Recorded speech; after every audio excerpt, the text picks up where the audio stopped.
한번 여쭤볼게요. 급할수록 그렇죠. 돌아가라. 돌다리도 두드려라. 그렇죠. 돌다리도 두드려보고 건너라. 이 속담들의 공통점이 뭐죠? 신중해야 된다. 그렇죠.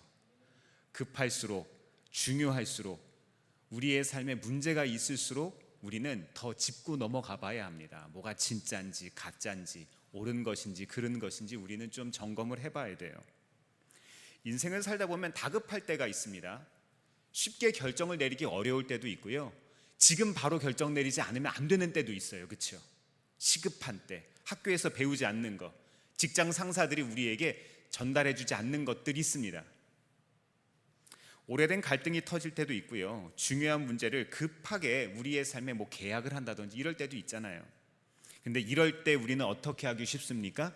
실수하기 쉽습니다. 그렇다면 과연 이럴 때 우리는 어떤 기준을 가지고 있어야 될까요? 어떻게 행동해야 됩니까? 그리스도인으로서 하나님 앞에 어떤 믿음의 태도가 우리에게 필요할까요? 오늘 말씀을 보면은요, 우리가 읽은 말씀을 쭉 처음부터 좀 복기해 보시면 압살롬이 반란을 일으키는 내용이 나옵니다. 압살롬이 누구죠? 다윗의 아들 아닙니까? 지금 이스라엘 나라의 왕이 다윗인데 아들인 압살롬이 반란을 일으켜서 쿠데타를 일으켜서 자기가 왕이 되려고 하는 거예요. 보통 사람이 아니라 누구요? 아들이 그렇게 한 거예요. 지금 이런 험악한 일들을 다윗이 경험하고 있습니다. 그리고 이 헤브론에서 압살롬이 반란을 일으켰다는 소식이 드디어 귀에 다 들어가게 됐습니다. 전령이 다윗에게 와서 이스라엘 사람들이 압살롬을 지지하고 있고 그를 따르고 있습니다, 이렇게 이야기한 거예요. 상황이 아주 다급합니다. 가정 내에 오랜 상처와 갈등 때문에 문제가 생깁니다. 다윗에게는 모든 것이 하나님의 마음에 합한 사람이라는 평가를 받았지만 딱 하나는 예외라고 제가 말씀드렸죠. 뭐죠? 어떤 문제? 여자 문제. 다윗에게 있어서 여자 문제는 치명적이었습니다. 오늘 말씀에도 나오잖아요. 16절 말씀 보면 어떤 이야기가 나옵니까? 왕이 나갈 때 그의 가족을 다 따르게 하고 후궁 10명을 왕이 남겨두고 왕궁을 지키게 하니라. 무슨 소리입니까 이게? 지금 후궁이 있는 것도 문제이지만 그거보다 더 큰 문제는 뭡니까? 자기는 도망가고 후궁 10명을 남겨두어서 그 성을 지키라고 이야기한 거예요. 이게 말이 됩니까? 다윗의 여자 문제는 항상 이렇게 발목을 잡습니다.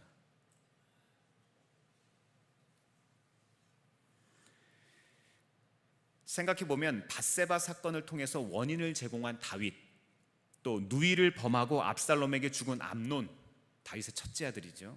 그리고 상한 마음을 품고 반란을 일으킨 압살롬, 이 모두가 가해자이긴 하지만 모두가 피해자입니다. 여하튼 지금 압살롬에게 잡히면 어떻게 되는 거예요? 지금 잡히면 죽습니다. 지금 잡히면 안 되는 거예요. 일말의 자비심도 기대할 수 없는 상황입니다. 압살롬은요, 지금 수년 동안 일을 간 거예요. 내가 반드시 죽이리라, 내가 반드시 성공하리라, 내가 반드시 왕이 되리라, 이렇게 생각했을 거예요. 과연 이런 상황에서 다윗에게 어떤 기회가 있을까요? 과연 살 수 있을까요? 이때 다윗은 요단 동편으로 도주할 계획을 세웁니다. 보통 사람이라면 당연히 해야 할 일을 계획한 거예요. 이거 대단한 일 아닙니다. 그럴 수 있어요. 그렇게 해야만 합니다. 안 그럼 죽으니까요. 그런데 이 순간에도 바닥까지 떨어져 있는 다윗에게도 하나님이 기대하시는 게 있었어요. 모든 것이 무너진 지금 하나님의 사람이 살아가는 방식을 보여주길 원하셨어요. 이스라엘의 왕이라면 해야 되는 행동을 하기를 하나님께서 원하셨다는 겁니다. 15장 25절 말씀 같이 한번 읽어보겠습니다. 시작. 그런 뒤에 왕이 사도에게 말하였다. 하나님의 궤를 다시 도성 안으로 옮기시오. 내가 주님께 은혜를 입으며 주님께서 나를 다시 돌려보내 주셔서 이 궤와 이 궤가 있는 곳을 다시 보게 하실 것이오. 아멘. 첫 번째로 오늘 말씀을 통해서 우리가 깨달을 수 있는 교훈, 근거 있는 믿음을 가진 사람은요, 하나님을 하나님으로 고백할 수 있습니다. 우리는요, 하나님을 하나님으로 고백하지 않는 시대에 살아가고 있어요. 수많은 하나님들이 있잖아요. 우리 하나님으로 섬기는 거 뭐 있습니까? 이거 하나님으로 섬기잖아요. 또 하나님으로 섬기는 거 뭐 있습니까? 이거 있잖아요. 우리 하나님으로 섬기는 거 뭐 있습니까? 이거 있잖아요. 우리가 하나님으로 섬기는 수많은 것들이 이 세상에 존재해요. 그래서 우리는 하나님을 하나님으로 고백하지 않습니다. 그런 우리에게 오늘 말씀의 첫 장면은요, 제사장 사독과 레위 사람들이 이 하나님의 언약궤를 다윗 앞에 내려놓는 것으로 시작됩니다. 이제 피난을 가야 하니까 언약궤를 들고 가겠다는 거예요. 언약궤가 다윗을 따라간다는 것은 반역을 일으킨 압살롬이 진정한 왕이 아니라 언약궤를 가지고 있는 이 다윗이 진정한 왕이다라고 하는 그 진정성을 나타내 주는 겁니다. 상징적인 거예요. 진짜 왕만 그것을 가지고 있을 수 있다는 거죠. 백성의 마음을 다시 다윗에게 돌리기 위해선 뭐가 같이 가야 돼요? 언약궤가 같이 가야 되는 거예요. 하지만 다윗은 오늘 말씀을 자세히 보다 보면은요, 언약궤 자체가 왕권을 가져다 준다고 믿지 않습니다. 오히려 언약궤를 원래 있던 예루살렘에 갖다 놔라 이렇게 이야기해요. 드디어 다윗이 제정신이 돌아오기 시작한 거예요. 드디어 이제 우리 다윗이 된 겁니다. 이 다윗은요, 자신이 왕권을 지키고 안 지키고는 전적으로 하나님의 손에 달려 있다고 믿었어요. 언약궤를 가지고 간다고 왕을 유지할 수 있는 게 아니라는 거죠. 25절 말씀 제가 다시 한번 읽어드릴게요. 그런 뒤에 왕이 사독에게 말하였다. 하나님의 궤를 다시 도성 안으로 옮기시오. 내가 주님께 은혜를 입으면 주님께서 나를 다시 돌려보내 주셔서 이 궤와 이 궤가 있는 곳을 다시 보게 하실 것이요. 말씀을 다시 보니까 어떤 마음이 듭니까? 하나님에 대한 전적인 믿음이 거기에 숨어 있는 거예요. 하나님이 내 삶을 다스리고 계시다는 믿음. 다윗은 전적으로 하나님만을 의지하고 있습니다. 사랑하는 여러분, 우리에게 이 믿음 있습니까? 하나님이 우리의 삶을 인도하신다는 믿음 말입니다. 꼭 왕이 되기 전에 하나님을 의지하면서 사울 왕에게 도망쳤던 그 시절이 지금 떠오르지 않습니까? 그 시절의 믿음의 고백들이 지금 다윗에게 다시 시작되고 있습니다. 그때의 영성을 되찾고 있는 거예요. 다윗이 언약궤를 피난길에 동참시키지 않는 것은요, 이 피난에 자기의 죄에 대한 하나님의 징계라는 것을 깨달았기 때문입니다. 내가 잘못한 거예요. 이유가 있는 거예요. 문제는 하나님이 아니라 내게 있다는 걸 아는 거예요. 양이 목동의 품에서 쉼을 얻듯이 지금 언약궤가 있을 곳은 다윗 품이 아니라 예루살렘입니다. 그리고 다윗은 언약궤의 품이 아니라 누구의 품 안에 있어야 돼요? 하나님의 품 안에 있어야 합니다. 언약궤가 지켜주는 게 아니라는 거죠. 언약궤와 다시 함께 있으려면 다윗이 하나님과 함께 있어야만 합니다. 우리는 다윗 언약에 대해서 알고 있죠. 하나님과 다윗이 세운 그 언약. 다윗이 성전을 건축하기 위해서 하나님의 언약궤 가지고 왔던 그 사건 기억하실 겁니다. 다윗이 바지가 내려가는 줄 모르고 춤을 췄던 그때, 또 압살롬의 이 반란 사건쯤 했을 때는요, 이 다윗의 말년으로 점점 가는 겁니다. 그러니까 다윗은 이스라엘의 왕으로서 언약궤와 관련된 역사를 충분히 알고 있었을 겁니다. 언약궤와 이스라엘 백성들이 어떤 일들이 있었는지에 대해서 다 알고 있었을 거예요. 토라를 읽었을 거예요. 그리고 역사가들의 이야기를 통해서 들었을 거예요. 왕으로서 그거는 당연한 책임이고 의무였으니까요. 엘리가 사사로 있던 시대에 언약궤를 앞세워 전쟁 나갔다가 어떻게 됩니까? 이 언약궤를 빼앗겨 버립니다. 법궤 자체가 승리 가져다 줄 알았죠. 법궤만 앞세워서 가면 이길 줄 알았는데, 오늘날로 말하면 무엇합니까? 교회만 다니면 내가 승리할 줄 알았는데, 내가 직분자이기만 하면 내가 복을 받을 줄 알았는데, 내가 하나님 앞에 헌신하는 모습이 있어 보이면 내가 그럴 줄 알았는데, 그 자체가 전부가 아니라는 걸 안 겁니다. 7개월 만에 언약궤가 블레셋에서 돌아와서 이 기럇여아림의 아비나답 집에 있게 됩니다. 그런데 사울 왕 때까지 어떤 사람도 언약궤를 찾지 않았습니다. 하지만 다윗은 알았습니다. 다윗이 섬기고 따를 왕은 언약궤 자체가 아니라 여호와 하나님이셨던 거예요. 우리가 따를 분은요, 우리의 직분도 아닙니다. 우리의 신앙의 연수도 아니에요. 우리가 어떤 봉사를 하고 있느냐가 중요한 것이 아니라 우리가 따를 하나님은 진짜 하나님이에요. 하나님을 따라야 돼요.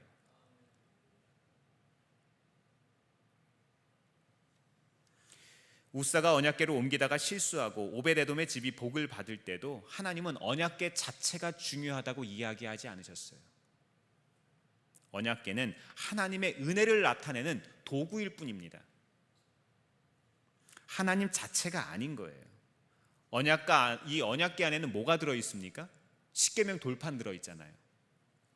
만나 항아리도 들어있고 아론의 이 쌍난 지팡이도 들어있잖아요. 이 물건 자체가 중요하지 않다는 거예요. 그 물건을 통해서 역사하셨던 하나님의 이스라엘 백성에 대한 사랑, 하나님께서 이스라엘 백성들을 어떻게 인도해 가셨는지 그 역사 속의 모든 과정들, 이것이 더 중요하다는 거예요. 그 안에 담긴 하나님의 의도가 중요하다 이 말입니다. 그 의도 중에 가장 최고의 의도가 무엇입니까? 왕이신 하나님께서 우리에게 직접 찾아오셨다는 거예요. 그래서 우리가 지금 어떤 시기를 보내고 있습니까? 지난 수요일부터 이제 제수요일이 시작돼서 이제 사순절이 시작됐습니다. 사순절은 주일을 제외한 부활절 전까지의 40일간의 기간을 가리키는데, 그 기간 동안 우리는 십자가에 달리신 예수님을 기억하면서 우리의 삶의 절제를 통해서 신앙을 훈련합니다. 우리 한 사람 한 사람과 함께 하시고자 하는 하나님의 그 열정, 그것이 십자가 사건의 핵심이라는 거예요. 하나님은 우리의 삶의 성공 때도 하나님이셨습니다. 하나님은 우리의 삶의 실패일 때도 하나님이셨어요. 다윗은 제사장 사독과 아비아달이 가져온 언약궤를 그래서 돌려보낸 겁니다. 지금 내 실패의 순간에도 하나님이 역사하고 계시다는 믿음, 다윗은 잘 알고 있었습니다. 엘리의 아들들처럼 언약궤를 이용할 수도 있었을 거예요. 언약궤는 왕권의 정당성을 주장하기 위해서 아주 필요한 상징물 아닙니까? 하지만 다윗은 하나님만을 의지하기로 결단합니다. 하나님의 왕권을 거두신 것이라면 내가 언약궤를 가지고 있어도 아무리 그래도 안 된다는 걸 안 거예요. 그에게 중요한 것은 하나님의 뜻이었고 의지한 것은 누구라고요? 여호와 하나님. 우리에게도 이 믿음이 있기를 바랍니다. 사랑하는 성도 여러분, 이 시간 우리의 삶에 있는 언약궤가 무엇입니까? 우리의 삶에 내가 의지하던 게 뭐예요? 내가 이용하고 있는 게 뭡니까? 하나님 자리에 무엇을 대신 두고 계십니까? 이 땅의 아버지세요? 이 땅의 부모님이 우리의 언약궤입니까? 내가 가진 직업이 언약궤입니까? 통장 잔고입니까? 우리 아파트 부동산 시세입니까? 뭐가 우리의 삶의 언약궤입니까? 다윗과 같은 마음을 회복하길 바랍니다. 인생의 절벽 끝까지 가면 아무것도 없다는 걸 깨달아요. 언약궤 자체가 우리를 지켜줄 수 없습니다. 우리가 하나님처럼 믿고 살아가는 배경, 조건, 관계, 소유, 이 모든 것들, 그 어떤 세상의 탁월함도 나를 지켜주지 못한다는 것을 다윗은 깨달았습니다. 하나님 한 분만이면 충분합니다. 하나님 한 분만이면 괜찮습니다. 이 고백을 했던 거예요. 다윗이 사울에게 쫓겨다니던 그 젊은 시절의 그 첫 마음, 이 마음을 회복하니까 길이 보이기 시작합니다. 두 번째로, 근거 있는 믿음 가진 사람은요, 맨발이라도 묵묵히 걸어갈 수 있습니다. 사무엘하 15장 30절 말씀 같이 한번 읽어보겠습니다. 시작. 다윗은 올리브산 언덕으로 올라갔다. 그는 올라가면서 계속하여 울고 머리를 가리고 슬퍼하면서 맨발로 걸어서 갔다. 다윗과 함께 있는 백성들도 모두 머리를 가리고 울면서 언덕으로 올라갔다. 아멘. 이 다윗과 그 일행들이요, 예루살렘에서 감람산으로 올라가는 동안 이상한 행동을 합니다. 이 본문 말씀은 머리를 가리고 울면서 올라갔대요. 특히 다윗은 맨발로 걸어갔다 이런 표현이 있는데, 이 구약 성서에는 맨발과 관련된 이야기들이 몇 개 등장합니다. 맨발. 이 머리를 가리고 맨발이 된다는 것은요, 큰 슬픔과 수치 가운데 있다는 것을 뜻하는데요. 이 에스더 말씀에도 6장 12절 말씀에도 그런 이야기가 나오고, 또 에스겔 24장 17절에도 그런 이야기가 나오고, 이사야 말씀에도 보면은요 20장 2절의 말씀에 그런 이야기가 나옵니다. 제가 이사야 말씀을 좀 읽어드릴게요. 그해 주님께서 아모스의 아들 이사야를 시켜서 말씀하셨다. 주님께서 이사야에게 말씀하시기를 허리에 두른 베옷을 벗고 발에서 신을 벗으라고 하셨다. 그래서 이사야는 말씀대로 옷을 벗고 맨발로 다녔다. 신발을 벗는다는 것은요, 내 권리를 포기한다는 거예요. 신발이 어떤 역할을 하죠? 우리를 보호해주는 역할을 하잖아요. 그 사람이 어떤 신분을 나타내는 것이기도 하지만 기본적으로 우리의 발을 보호해주는 역할을 합니다. 또 모세가 호렙산에서 하나님 만났을 때 우리 기억하실 겁니까? 그죠? 하나님이 모세에게 뭐라고 이야기하시죠? 이 땅은 거룩하니까 네 신을 벗어라 이렇게 이야기하시잖아요. 우리는 신발처럼 우리를 보호해주는, 우리 모습을 대변해주는 어떤 것들을 의지하고 살아갑니다. 그런데 하나님께서는 그것들을 내려놓기를 원하신다는 거예요. 30절 말씀을 한글 성경으로 보면은요, 올라가다는 표현을 3번 사용하고 있어요. 하지만 원문에 따르면 이 표현이 5번 반복됩니다. 맨발로 울며 가고는 맨발로 가되 울며 올라가고로 바꾸고요, 또 울며 올라가니라는 올라가되 울며 올라가니라 이렇게 수정해서 번역할 수 있어요. 이런 중복된 표현은 이 사람들이 예루살렘을 버리고 감람산으로 올라가는 이 여정 자체가 엄청나게 괴로웠다는 것을 뜻합니다. 수치스럽고 고통스럽고 절박한 상황에서 이 사람들이 그럴 수밖에 없었다는 거예요. 왕인 다윗이 머리를 가리고 맨발이 됐습니다. 완전한 회개를 뜻하는 표현입니다. 하나님에 대한 시각이 회복되면 회개가 나올 수밖에 없습니다. 그런데 이때 다윗을 2번 죽이는 소식이 들려옵니다. 31절 말씀 보니까요, 감람산 오르막길을 올라가는 동안 자기의 가장 큰 오른편이었던 이 아히도벨이 배신했다는 사실이 들립니다. 여러분들 한번 마음속에 떠올려 보세요. 누구를 제일 믿으세요? 여러분이 제일 이 세상에서 믿는 사람, 하나님 다음으로 이 세상에서 이 사람이야말로 내 편이다라고 하는 그 사람 누가 있으십니까? 그 사람이 나를 배신했다고 한번 생각해 보세요. 왜 뒤를 돌아보십니까? 네, 옆을 보세요. 여러분은요, 믿었던 사람에게 배신당하면 어떤 반응 보이시겠어요? 진짜로 기가 막히죠. 그 사람이 나를 더 이상 지켜주지 않는다면 어떻게 하시겠습니까? 다윗이 가장 의지했던 그 사람이 지금 나를 배신하고 압살롬 편에 섭니다. 사무엘하 16장 23절에 보면은요, 다윗은 이 아히도벨의 말을 그냥 의지한 게 아니라 하나님의 말씀처럼 여겼대요. 제가 말씀을 읽어드릴게요. 사람들은 아히도벨이 베푸는 모략은 무엇이든지 마치 하나님께 여쭈어서 받은 말씀과 꼭 같이 여겼다. 다윗도 그러하였지만 압살롬도 그러하였다. 이만큼 괜찮은 사람, 이만큼 다윗이 의지할 만한 사람이 배신한 거예요. 네, 그렇습니다. 모든 가능성이 사라진 이때 다윗은 맨발로 하나님 앞에 서기를 선택합니다. 그 어떤 결말도 알지 못하지만 다윗은 하나님 편에 서기로 선택합니다. 사랑하는 성도 여러분, 우리의 회개가 회복되기를 바랍니다. 우리의 눈물이 회복되기를 바랍니다. 우리의 무릎이 회복되기를 바랍니다. 우리의 새벽이 회복되기를 바랍니다. 삶의 주권이 하나님께 있음을 고백할 줄 알아야 돼요. 맨발이라도 우리의 삶의 그 어떤 것이라도 오늘 하루를 묵묵히 걸어가 보시기를 바랍니다. 우리 권리를 내려놓으면요, 하나님이 일하시기 시작합니다. 세 번째로 근거 있는 믿음 가진 사람은요, 해야 할 일을 합니다. 하나씩 하는 거예요. 오늘 본문 말씀에 보면 다윗은 언약궤만 돌려보낸 게 아닙니다. 29절에 보니까 제사장 사독과 아비아다를 돌려보냅니다. 다윗은 이 사람들이 자기의 안전을 지켜줄 수 있다고 믿지 않은 거예요. 지금 자기의 가장 측근이었던 아히도벨이 배신한 상황에서 한 명이라도 더 내 사람이 있어야 되잖아요. 근데 내 사람을 내 옆에 두는 것이 아니라 어떻게 한다고요? 돌려보내는 거예요.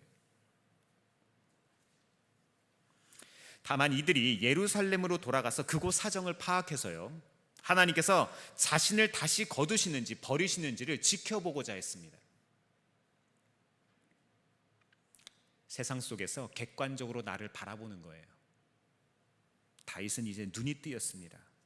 언약궤처럼, 신발처럼 내 삶에 유력한 사람들이 나를 지켜주는 게 아니라 하나님이 나를 지켜주신다는 믿음, 나 홀로 골리앗을 무너뜨렸던 그 어렸을 적의 믿음을 회복하기 시작하고 있습니다. 그러면서 순진하게 대처하지 않습니다. 또 자기의 신복들을 예루살렘에 심어두고 있는 거예요. 아주 영리한 거죠. 생각하고 계획하고 실행하는 것이 믿음과 상반되는 게 아니에요. 사람이 마음으로 계획할지라도 그 길을, 그 걸음을 인도하시는 분은 누구시라고요? 하나님이시다. 그 말의 반대말은 무엇입니까? 우리가 계획을 해야 한다, 안 해야 한다? 우리가 삶을 성실히 살아갈 필요가 있다는 거예요. 어떤 분들은요, 기도 열심히 하는 분들이 있습니다. 신앙생활 열심히 하시는 분들이 있어요. 근데 자기의 삶을 최선을 다하진 않는 사람들이 있어요. 하나님이 쓰시기가 참 불편한 사람들입니다. 우리는 삶에 조화로움이 있어야 돼요. 신앙에는 언제나 조화로움이 필요합니다. 해야 할 일을 하는 것, 이것도 믿음입니다. 우리가 해야 할 일을 할 때 하나님께서도 우리의 삶의 끝에서 시작하시기 시작합니다. 하나님은 감람산을 오르면서 배신한 이 다윗은 감람산을 오르면서 이 배신했던 아히도벨의 모략을 어리석게 해주기를 하나님께 기도합니다. 31절 말씀 같이 한번 읽어보겠습니다. 시작. 그때에 누가 다윗에게 압살롬과 함께 반역한 사람들 가운데는 아히도벨도 끼어 있다는 말을 전하자 다윗이 기도하였다. 주님, 부디 아히도벨의 계획이 어리석은 것이 되게 하여 주십시오. 아멘. 감람산 정상에는요, 하나님께 예배하는 장소가 있었습니다. 다윗이 기도를 한 뒤에 제단이 있는 곳에 도착했을 때 후세라는 사람을 만나요. 이 후세는 다윗의 친구이자 뛰어난 전략가였습니다. 이 아렉사람 후세가 옷을 찢고 흙을 머리에 뒤집어 쓰고 다윗을 맞이합니다. 이 옷을 찢고 흙을 뒤집어 썼다는 것은요, 슬픔의 표시죠. 다윗은 이렇게 진실한 친구인 후세도 37절에 보니까 돌려보낼 계획을 세웁니다. 다 돌려보내는 거예요. 다. 압살롬에게 전향한 척 하면서 이미 보낸 사독과 아비아달과 함께 계획을 세웁니다. 다윗을 돕도록 하는 거예요. 후세가 거짓으로 압살롬에게 충성하도록 서약을 하고요, 그의 신하가 되기를 부탁합니다. 저는 가끔 육찰곰단이라는 말을 사용합니다. 육골참담, 육찰곰담, 좀 비슷한 이야기인데요, 고기 육자에 벨참, 뼈골, 끊을 단자를 써서 내 살을 내어주고 적의 숨통을 끊는다는 거예요. 즉 작은 손실을 보는 대신에 큰 승리를 거두게 한다는 겁니다. 우리의 삶의 작은 손해 때문에 걱정하십니까? 전전긍긍하세요? 믿음의 도전 앞에서는 하나님의 나라에서 우리의 삶에 따르는 희생들이 가끔은 있을 수 있어요. 그런데 하나님께서는요, 우리의 목숨을 위협하는 분이 아니세요. 지금 다윗의 마음이 꼭 그렇습니다. 우리는 살아가면서 해야 할 일들을 하다 보면은요, 꼭 뼈가 부러지는 것 같은 일들이 있어요. 살을 내어주는 것 같은 그런 일들이 있어요. 이런 아픈 상황이 찾아옵니다. 때로는 사랑하는 것들, 사랑하는 사람들을 떠나보내야 할 때도 있어요. 하지만 하나님을 끝까지 신뢰해 보시기를 바랍니다. 갈라디아서 6장 9절은 우리에게 이렇게 이야기합니다. 선한 일을 하다가 낙심하지 맙시다. 지쳐서 넘어지지 아니하며 때가 이를 때에 거두게 될 것입니다. 거둘 수 있는 은혜가 있기를 바랍니다. 사랑하는 성도 여러분, 때가 이르면 분명히 거두게 될 겁니다. 주님께서 우리에게 그렇게 약속하셨어요. 아히도벨의 배신은 뼈 아팠지만 그 상황에 절망하지 않고 하나님께서 내게 붙여주신 그 충신들과 함께 다윗은 위기를 극복하고 있어요. 하나씩 하나씩 하고 있는 겁니다. 다윗은 기도만 하고 끝낸 게 아닙니다. 기도가 실현되도록 하나님께서 내게 주신 기회를 최대한 사용하고 있어요. 예수님께서는 마태복음 10장 16절에서 이런 이야기를 하셨습니다. 같이 한번 읽어보겠습니다. 시작. 보아라, 내가 너희를 내보내는 것이 마치 양을 이리떼 가운데로 보내는 것과 같다. 그러므로 너희는 뱀과 같이 슬기롭고 비둘기와 같이 순진해져라. 아멘. 아멘. 저는 어렸을 적에 믿음에 대해서 오해했던 적이 있습니다. 믿음이 있으려면 기도를 적어도 3시간 이상은 해야 된다. 믿음이 있으려면 내가 꼭 무릎을 꿇고 해야 된다. 이런 생각했었을 때가 있어요. 믿음 가지기 위해선 열심히 기도해야 한다고 생각했어요. 그래서 하나님이 그 마음 주실 때까지 눈 뜨지 말고 부르짖어서 기도해야지 라고 생각했던 때가 있었습니다. 하지만 이젠 깨달았습니다. 믿음이라는 거는요, 자기 신념이 아니에요. 믿음이라는 것은 자기 확신이 아닙니다. 기도는 순식간에 우리의 바람을 이루어주지 않습니다.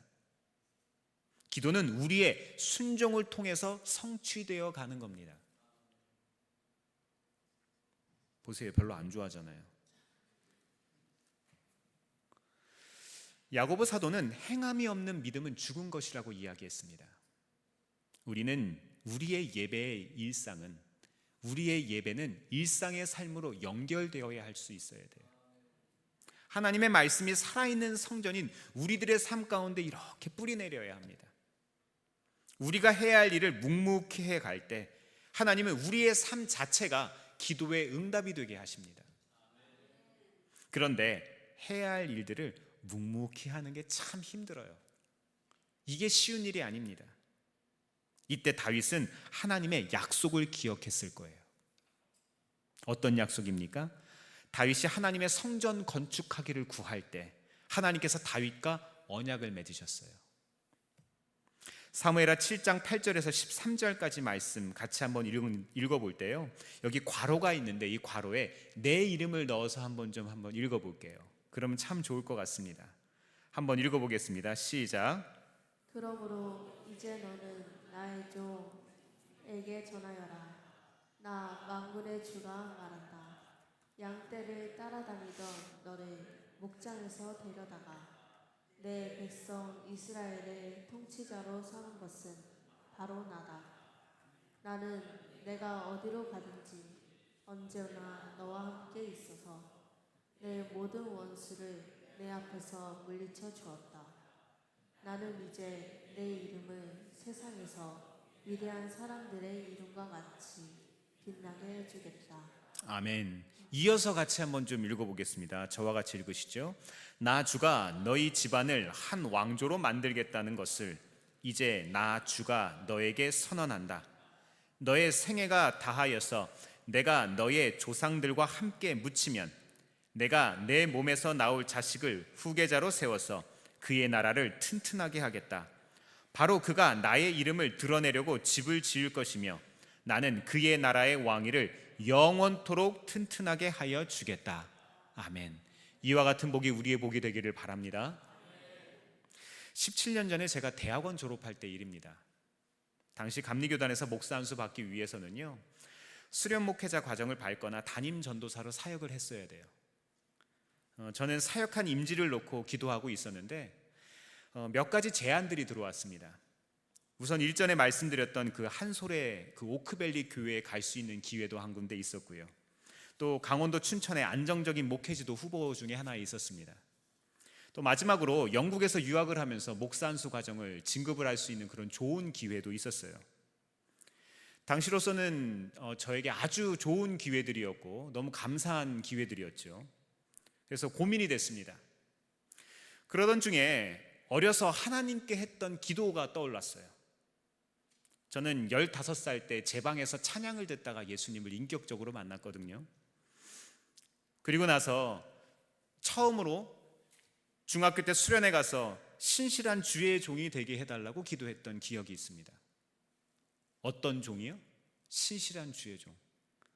지금 생각해보면 내가 왜 그랬을까 싶습니다. 너무 순수하게 기도했습니다. 좀 더 큰 걸 주십사 기도했어야 되는데, 하지만 믿음의 고백이었다고 저는 믿습니다. 제겐 분명히 근거 있는 고백이었습니다. 좋아 보이는 것이 아니라 하나님이 인도하시는 쪽을 선택했습니다. 저희 부부는 그렇게 정장 한 벌, 성경책 한 권, 전기밥솥 하나 딱 들고 차 한 대를 타고 나주 동강교회까지 갔습니다. 선택할 수 있었던 좋은 임지들이 있었는데 가장 불편한 임지로 가게 됐습니다. 그때는 잘 몰랐어요. 하나님께서 제 삶을 왜 그렇게 인도하셨는지 잘 몰랐어요. 4년간 시골교회에서 좌충우돌하면서 많이 울었습니다. 참 많이 힘들었습니다. 월 30에 도서비 5만 원, 35만 원 받았습니다. 명석교회에서도 얼마 도와주지 않으셨어요. 농촌 목회하는 것은 요즘 유행하는 시골에서 한 달 살기 같은 거 있잖아요. 그런 낭만 없었습니다. 하루에 버스 3대 다니는 또 전교인이 6명인 시골교회에서 담임전도사로 처음 책임감이라는 것을 경험했습니다. 전라도 지역에 처음 가서 목회하는데 너무 힘들었습니다. 한정된 재정으로 힘들었습니다. 하지만 후회 남지 않게 목회했습니다. 없어졌던 새벽 기도회 다시 시작했고요. 어린이부도 이웃마을까지 전도하면서 다시 세워서 아이들 데려다가 교회에 큰 TV 사서 거기다가 게임기 연결해서 같이 게임하면서 예배드렸습니다. 겨울이면 홀로 제설 작업하고요. 젊은 사람 없으니까요. 군대 있을 때 강원도에서 눈 쓸었는데 여기서 평생 쓸 눈 다 쓸었다고 생각했는데 거기서도 쓸었습니다. 어르신들 가정마다 겨울이면 보일러가 얼어서 물주전자 하나씩 끓여서 가서 보일러를 녹여드리는 일들이 일상이었습니다. 네, 저는요 그렇게 배웠습니다. 예수님의 마음으로 영혼 사랑하는 법을 배웠습니다. 저는 오늘 다윗의 이야기를 읽으면서 15살 그때 예수님 처음 만났을 때 했던 약속이 다시 한번 생각났습니다. 하나님은 30년 전에 제가 드렸던 신실한 주의 종이 되게 해달라는 그 약속을 기억하셨습니다. 하나님은 제 첫 목회지를 통해서 하나님 바라보는 법을 배우게 하셨어요. 오늘 말씀에서 다윗은 왕으로서의 권리를 내려놓고 있습니다. 당연히 내가 선택할 수 있고 당연히 내가 갈 수 있고 내가 당연히 원하기만 하면 할 수 있는 것들, 그것을 내려놓길 원하셨어요. 사랑하는 성도 여러분, 지금 우리에게 이 시간 가장 중요한 것이 무엇입니까? 하나님의 자리를 대신하고 있는 것이 무엇입니까? 혹시 나를 위해서 하나님을 이용하고 계시지는 않습니까? 우리의 권리, 우리의 그 어떠함들을 이 시간 내려놓을 수 있기를 바랍니다. 우리가 우리의 삶을 책임지면 하나님이 역사하실 수가 없어요. 내 삶의 주인이 내가 되면 하나님의 자리가 없어요. 사랑하는 성도 여러분, 믿음은 바라는 것들의 실상이요 보이지 않는 것들의 증거입니다. 하나님의 약속, 하나님의 약속에 근거 있는 믿음을 두시기를 바랍니다. 그리스도인이라면 근거 있는 믿음을 가질 수 있어야 돼요. 내가 내 삶을 책임지는 근거 없는 믿음을 버리시기를 바랍니다. 하나님을 하나님으로 고백할 때 맨발로 오늘 하루에 할 일들을 묵묵히 감당하는 우리들에게 하나님은 일하십니다. 이번 한 주간도 이런 하나님의 인도하심을 꼭 경험하시기를 주의 이름으로 축원합니다. 기도하겠습니다.